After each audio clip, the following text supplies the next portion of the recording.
Movement is probably the most important mechanic in the game, and that's just objective fact. How your character moves is the one thing every player experiences equally, so it's something that we can all talk about. Today I'm going to talk about what's probably the most stylish, unintentionally cool shooter I've ever played. There are many movement shooters that fit the same bill, but there is something truly special about Severed Steel that makes me want to scream out the side of my apartment window. It's freedom.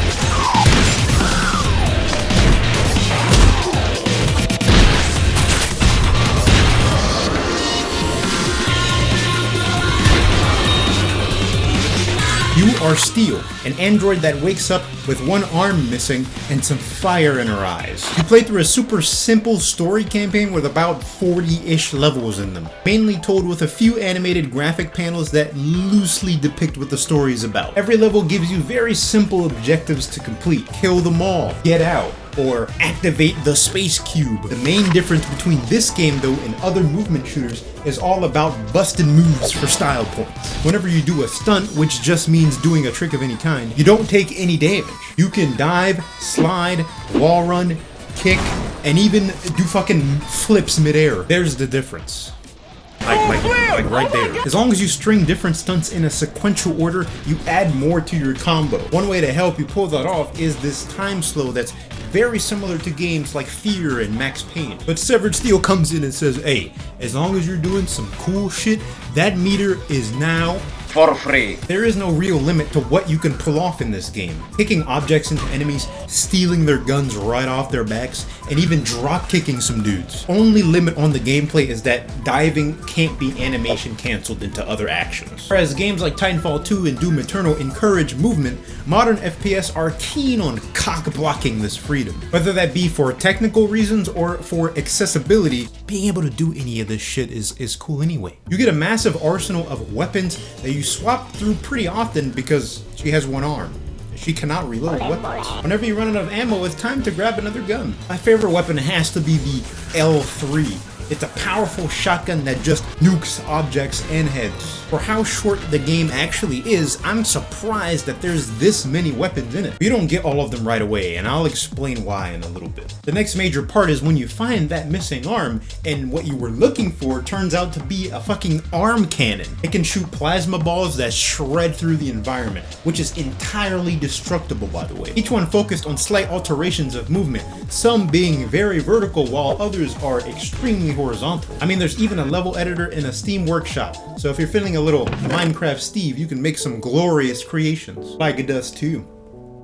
Speaking of blocky textures, you may have noticed that the game has kind of a voxely texture look, which is how we get the destructible environment. We don't get teardown levels of destruction, but it's good where it matters. It's very beautiful for the 10 seconds that you spend admiring it at the beginning of a level, which leads me to believe that apparently this game is so action-packed and I don't know what it is, but twice, 2 of my gameplay sessions just straight up shut off my computer, corrupting 2 of like hour-long recording sessions, but I kept going back. Just to talk briefly, the enemy AI is pretty decent. It kind of emulates the enemies from the Fear games. Their screams and how they act is kind of similar. They are dynamic in a way that they try to actually dodge shots and objects that you throw at them. I highly recommend playing on the sharpened steel difficulty. It makes the game hard enough that it will actually punish mistakes, whereas the intended difficulty is kind of baby mode, but I could just be gaslighting myself. That's the perfect segue to talk about the banger soundtrack this game has. The great side dish to the insane action and gameplay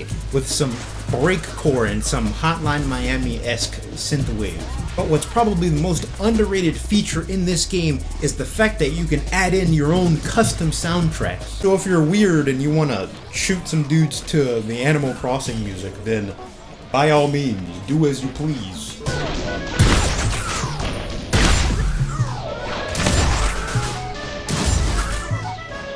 The sound design in this game is also pretty damn solid. For some reason, the game is ear blasting by default. The only reason I turned it down because some of the footage, like 2 hours of it, had such peaking audio that it would give you guys a fucking aneurysm. So if you're playing this game, keep your ears safe by turning down all the audio to like 60%. There are 2 other game modes that add quite a bit of replayability in general: Firefight and Rogue Steel. Firefight is a horde mode on the campaign levels that has a separate leveling and challenge system. Beating a level in this mode levels you up, which slowly unlocks various starting weapons and more levels. Each one gives you a choice of difficulty, a starting weapon, an arm cannon, and some gameplay enhancements. This game mode sort of affects the rest of the game, with some of those cool weapons being locked behind this firefight mode. I can't say with 100% certainty, but I'm pretty sure that some of those explosive weapons are tied to that game mode. But it is where you find a bunch of different arm cannons that all have different playstyles. Except this overpowered laser cannon, I probably don't have to explain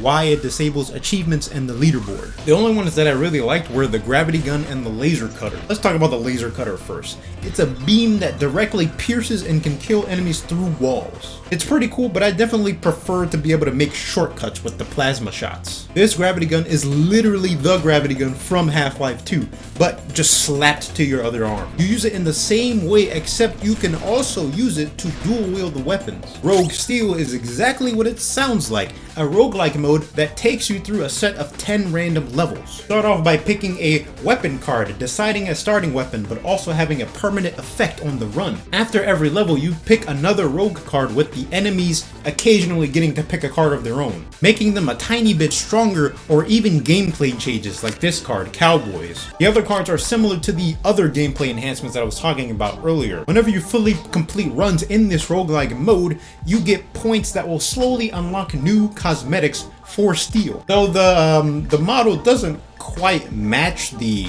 concept art, but it's close enough. Oh yeah, there is one more layer of cosmetics you can get for weapons. If you do like a fuck ton of daily challenges, you can get various metal shiny colored weapons. I only have one gripe with this game, and it's just that there isn't more of it. I can't quite remember how long it took me to beat the campaign with all my footage, corrupting. I really would have enjoyed a bit more story focus on Steel as a character, because her character design is pretty cool. Even from what I read in the game's art book, it seems to take place in a very interesting world that would have been really cool to explore through. That was Severed Steel. It's an insanely fun game that has like decent coverage, but I don't care. Go buy it. It's $5 on Steam right now. It's another way to help out the developer's upcoming game. It's another enticing Doom-like shooter that has everything that Severed Steel has, but you're riding a fucking hoverboard. It has a demo, so you can go and get to try it out for free and see if you jazz with that kind of gameplay. Check out some of my other videos and maybe my Patreon. I'm gonna go play a scary game, so take care everyone.